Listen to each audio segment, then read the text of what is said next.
Becoming a life member has been a great honour for me. There aren't very many life members, and those are quite extraordinary people, I think, and people that have always been heroes of mine.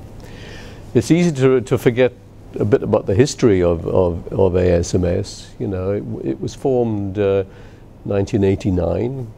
My first involvement was when I came up to work in Wellington and Hutt back in really in the late 80s, and I was told by my colleagues at Hutt, you must go to the annual conference and report back. So I came to an annual conference. I can't remember which one it was now, and I was absolutely struck by the level and the quality of discussion, and thought this organization knows what the future requirements are, and I must be part of it.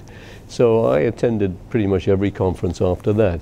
It was in the early 90s that a vacancy came up on the national executive for regional representative for Wellington, which I did.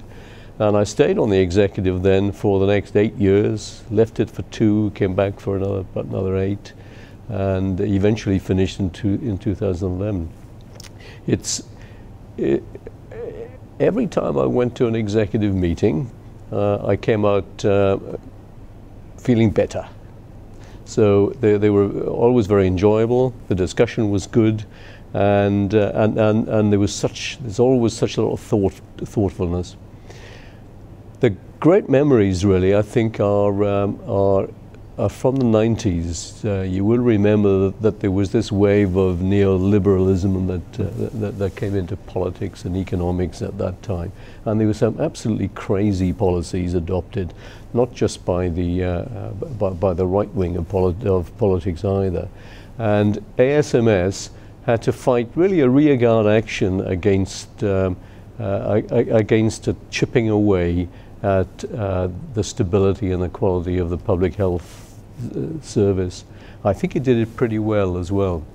And so, although most of you could say the work of ASMS is to do with preserving the conditions of employment of medical officers, really the majority of the effect of ASMS, certainly at that time, and I think since, has been on the health service in general, and that I'm really proud of.